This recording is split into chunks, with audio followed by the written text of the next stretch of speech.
Some of these clowns talk about it, but see, I lived it. When that cell door opens, the talking's over.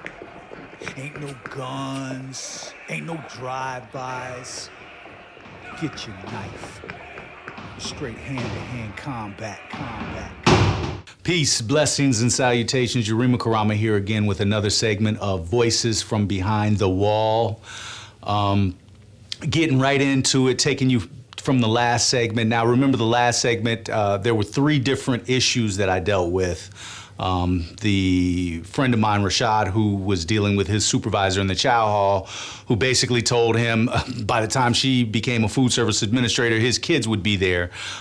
We filed paperwork on that. We also filed paperwork on the rec staff member that came into the bathroom screaming, "Hey, you niggas, what are you doing? Trying to tear up the equipment."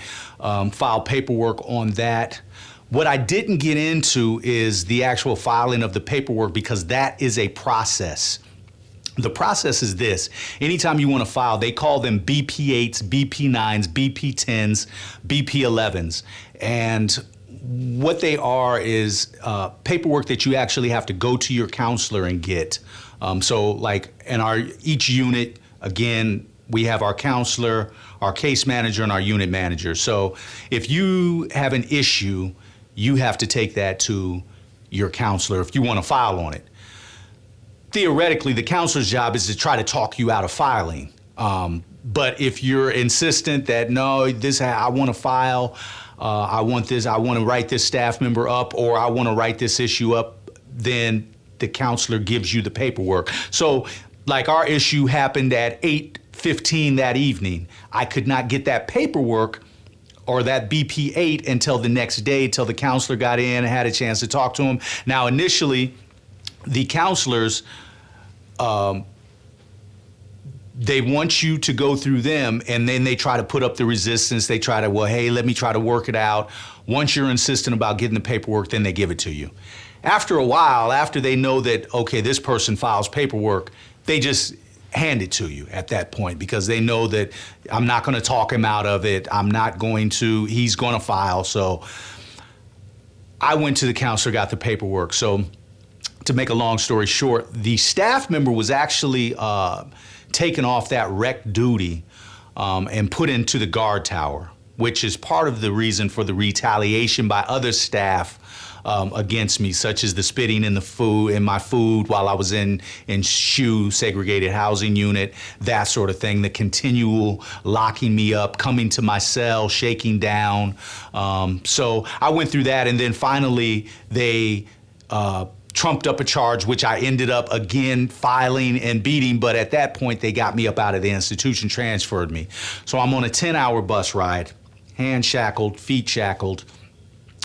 You eat cheese sandwiches, so by the time you get to your next destination, not only are you sore from the shackles, from sitting all day on a bus ride, but you're also constipated from eating cheese sandwiches. So they ended up getting rid of me, got me out of that institution, transferred me, because people that file paperwork were considered problems. The other thing I want to clarify too is that during my time, and I think this goes without saying, but apparently because of some of the responses, I do need to say it. All staff obviously aren't bad. There were some very decent staff that I've met along my journey. People who were basically, they just want to, come to work, get their paycheck, go home. There were also some very sadistic staff, some very staff with diabolical mindsets as far as plotting and planning, staff that were very abusive. So, there was some good staff. We had a staff member, Miss Porter, and Miss Porter was, she would sit down. I call Miss Porter a person who was just human. She was human to us as convicted felons, and a lot of the staff didn't like that. A lot of staff don't like staff members like that who show humanism towards offenders. So Miss Porter, what they did, they started putting watermelons on her car. she would leave work, and I didn't see this myself, but she came in and she used to tell us that they're putting watermelons on it. Well, I mean, you can guess she was a black female. And when that didn't work, trying to get rid of her, when that didn't work, they started putting graffiti on her car. So finally, she ended up getting a transfer to another institution. And there's just numerous staff that I can name that showed that humanism towards convicted felons. We've had, I mean, some of the staff members have, they sit down, they talk with you on a human level. There have been some staff members, quite frankly, that have quit. They said that when they went through training, their training at Glencoe, Georgia, where the BOP staff go to train before they're actually allowed into the system as correctional officers. I've had some personally tell me that, they were quitting because it was not we were not the people that they were told that we were. They said that they found us to be very human. They said that the training they have gone through totally contradicted that. I've had a couple staff members tell me that, quite frankly, they are taught to treat, on a racial level, groups of inmates different. They have been told that, hey, black inmates were a little bit more manipulative. They shouldn't be as friendly with us, as open with us.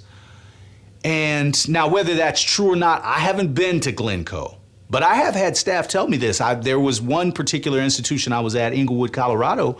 Staff member quit, and she got on the radio a couple days later and was talking about the abuses that convicted felons were facing, which is why she had to quit, because when she tried to bring it to upper level staff, nothing was done. They basically laughed in her face. So she resigned and got on the radio and talked about it. So for those thinking that I'm trying to bash the staff or anything, no, there were absolutely good staff in the system.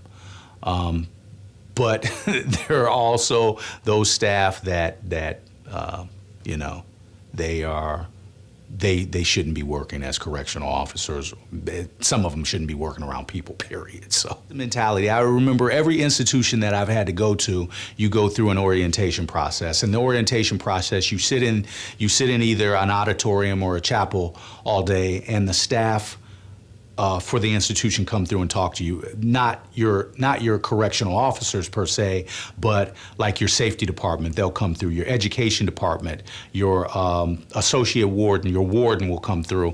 And I remember the warden coming through this particular institution I was at, and he said two things that really stuck out to me. He said, one, my institution will stay open because this is a business.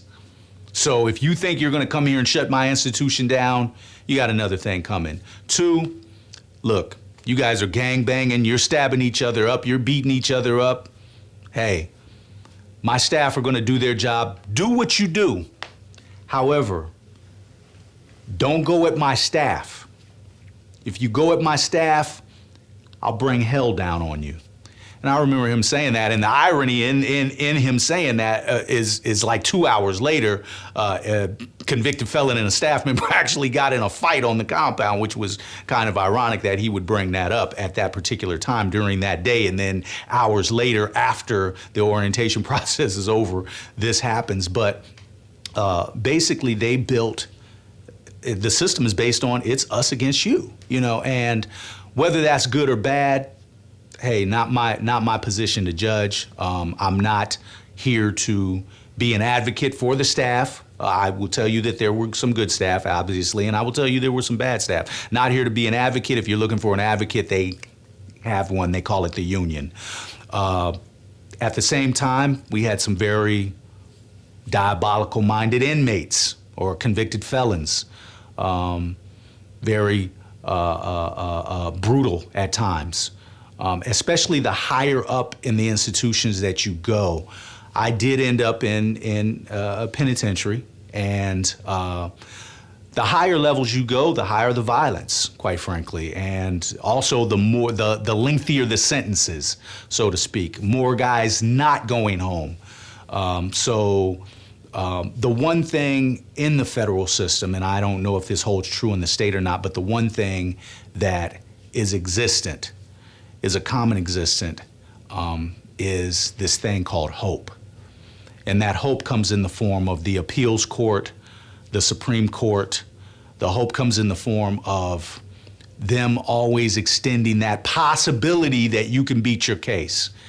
Even though the majority are not going to beat their case, there's always that lingering hope. And there's always that one case from guys that study in the law library. There's always that one case where, you know, something maybe similar to this person's case happened for this guy over here and he just won, but he's in a whole different part of the country. You might be in Connecticut, he's out in California. So it might not even apply because maybe California has their own appellate court and Connecticut has its own appellate court. Federal system is kind of different in that aspect. But as you get higher up in the institutions, the level of violence increases. And the next segments, I will talk about my travel, going to the institution. I will tell you, I'm not a saint. I've been in a few fights that I have been in the hole for. I've been in one fight that I didn't get caught for. So I'm not a saint. I'm not perfect. I'm not trying to be. I'm just telling you how it is inside. Some of the things that the convicted felon deals with. I will also tell you that I had a lieutenant when I was being transferred from a medium institution up to a penitentiary, told me that we're sending you there, you're gonna get killed. I think that was the hope, and we'll talk about that next segment. They called it the jungle, Bloody Beaumont, Texas. So with that said, peace and blessings. My name is Yurima Karama, and I want to give a quick shout out to Dr. Boyce Watkins for allowing me to post on his channel. Also would like to give a special shout out to Brother John Ray, who extended his services as a videographer on this segment and some future segments that we're going to do. So big ups to these brothers for extending their hand, for extending the love. And that's what it's all about. It's about networking, reaching out. I'm so appreciative for the support that the viewership is showing. I hope that you're getting something out of this. But more importantly, I'm hoping that you're letting your sons or daughters, that younger generation, see this. In no way am I trying to glorify this, which is why I want them to see this, to see what they shouldn't be trying to aspire to. The penitentiary, that's not us. So that's what I do this for. I want to keep our people out because it's not a system we want to be in.